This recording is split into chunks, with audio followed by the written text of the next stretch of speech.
I want to go back to the phone lines, talk to Laura, Springfield, Missouri. Hi, Laura.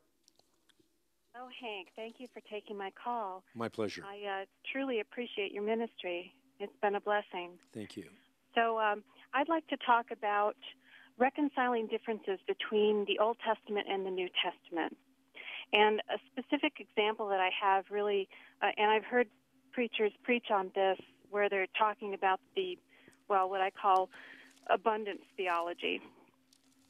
And my particular reference is the place in Deuteronomy where it talks about the blessings and the curses, and how if they obey God and do everything that God would like, they will be blessed, and if they disobey, they will be cursed.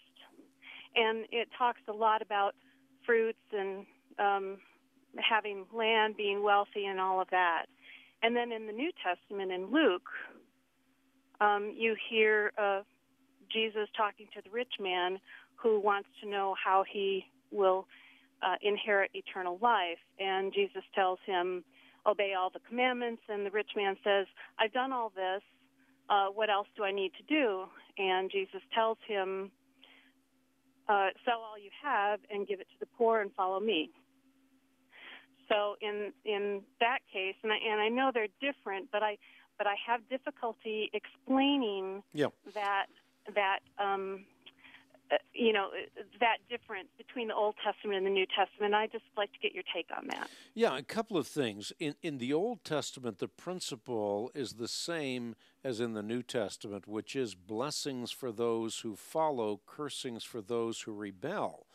But the point of the Old Testament is oftentimes cast within the context of a theocratic kingdom, where you have a people that are promised that if they obey, they will be given the privileged position in a promised land to be a light to the nations. But instead of being a light to the nations, they prostituted themselves with the nations, and as a result of that, they suffered cursing. So instead of being in a land that flowed with milk and honey, they suddenly found themselves in exile, either in Assyria or in Babylonia. So they lost their prerogative, their privilege as a people of God, because they prostituted themselves with the paganism of other cultures that they were called to reach rather than to repeat. In the New Testament, the principle is the same, which is to say that if you follow God, if you follow His commandments, then you will be prosperous and successful.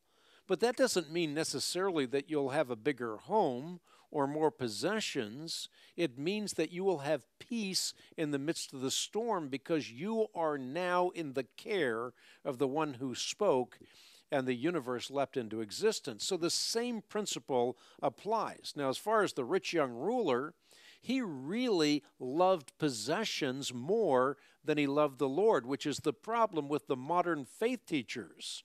They are inviting people to come to the master's table, not because they love the master, but rather because they love what is on the master's table, so they have everything standing on its head. We'll be right back with more of the Bible Answer Man broadcast. Stay tuned.